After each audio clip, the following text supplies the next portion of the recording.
So nou, op die tweede keer vat hy, welkom by Nampo 2023 en ons sê eers ons begin ons met wegspring en ons sê dankie vir Meerkat online auctions wat ons moontlik maak om hierdie goedjies so met die klank te kan doen vandag. En dan staan ek hier met Cecilia by die PinZ2yl en dit is 'n ras wat as jy so kyk, regtig mooi is op die oogie. 'n ding wat sin maak in ons land is as mense so na woorde praat, maar dat ek minder praat en ons hoor 'n bietjie hoe gaan dit met haar. Cecilia, goeiemôre, hoe gaan dit met jou? Very well, thank you so much. It's the PinZ2yl here, so welcome in this Thursday morning, which is slightly warmer than yesterday, here with the PinZ2yls.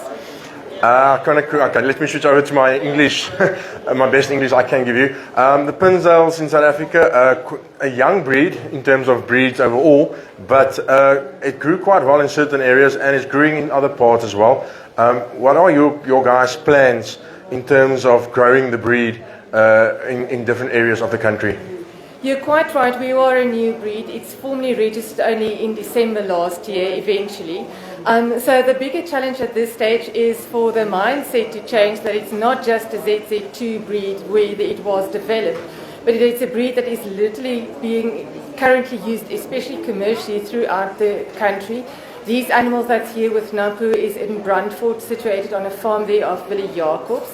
We have commercial farmers in Zaston, in Garib, and as always in Limpopo, where it was easier to get. You see, she's a very friendly. Temperament is important for us. So you must be a good bull, she thinks. Yeah, she's a lovely youngster. I quickly want to stand still there at the breed quickly, and how you guys are going forward. Starting off, are you guys using breed plan or logics? We use logics. We're at this stage in the process of forming the society because of the recent registers, but we're all on logic, so we're directly reporting to logic. There's requirements in terms of specific recording. All stud breeders need to record birth weight, weaning weight, 12 and 18-month weight, which is different from most other breeds. Which is why we have a quite good database with regards to fertility, calf, calf ears, as well as your annual calf is a requirement in our breed because of the fertility requirement. Okay, quickly want to stop. If I want to start there tomorrow, you are a young breed. Is there certain easier or the ways to get into the breed to require new genetics? Maybe I want to start at F1, F2, F3. How do I go about it, and what's my options at the moment? Luckily, because it took such a long time for us to register, there's quite a wide gene pool available. And because most of my breed is kept on breeding, you don't need to rely on an F1 and F2 anymore. There is SP animals available at quite a large number of our breeders. It's literally going to our website. You see where the breeders are, where they are situated in the country. You choose which of those breeders are closest to the area where you want to be for your animals, either to be already adopted. Alternatively, you can buy at any of my breeders and you just truck your animals to your farm. It will be as easy as that. We know that it's quite an interesting combination, the PinZ2yl, the Nguni, and the PinZ2yl.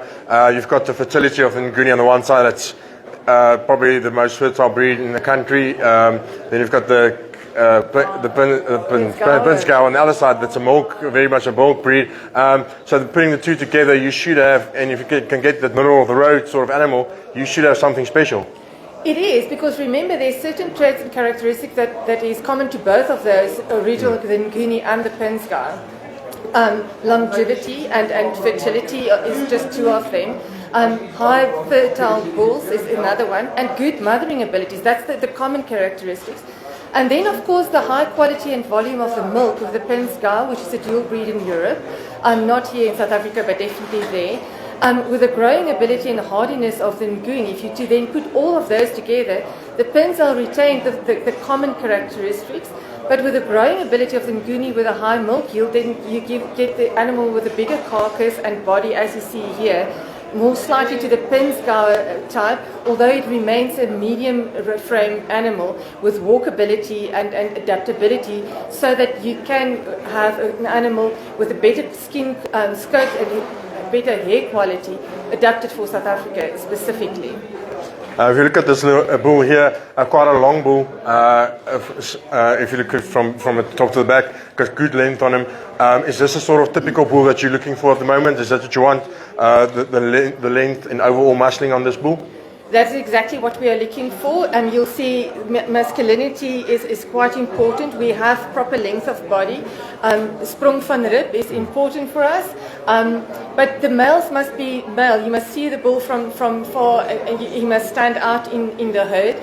He must be a proper bull. He must take care of his cows and tend to herd them like the Nguni does as well. And as I say, high libido is one of those things. The problem that we have with bulls is they want to work, which means you can always put them with more cows or heifers than normally is. Most of our bulls have smaller type of calves, but with a growth ability that could still produce you a weaner calf if that's the market we're in, like most of the commercial breeders are. Okay, last question here from our side. New breed, you're now working with Logics.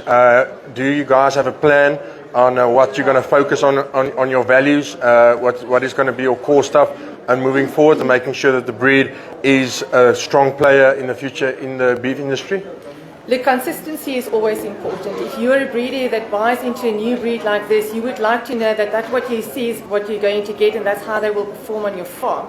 Oat-skidded is always a thing that's very, very dangerous for all breeds, including our breeds. So yes, if you look at Logics, we're an open breed. You can have a look at. We're on beef bulls, SA beef bulls, that you can have a little bit of a play as to what the genetics are.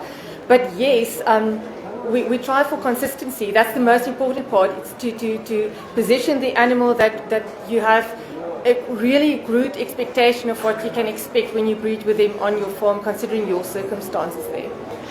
So with that consistency, you're talking about a middle-of-the-road animal that's going to breed a calf every year at a decent weight. Decent weight that keeps its constitution, that will manage on your farm. Yes, so you can what you buy, you expect here. Insofar as you can expect it with genetics, that's exactly what we want to have. Cecilia, thank you very much. I think it was a lovely interview, and all of the best for you guys for Nampo and for the future, and with making sure the breed is now a good role player since they're now registered. Thank you so much, and thanks for you guys. So here we go at Nampo 2023, and PinZ2yl, watch out, they are coming for you, and what a lovely breed to work with, and I can promise you they will work on your farm. Until next time, cheers.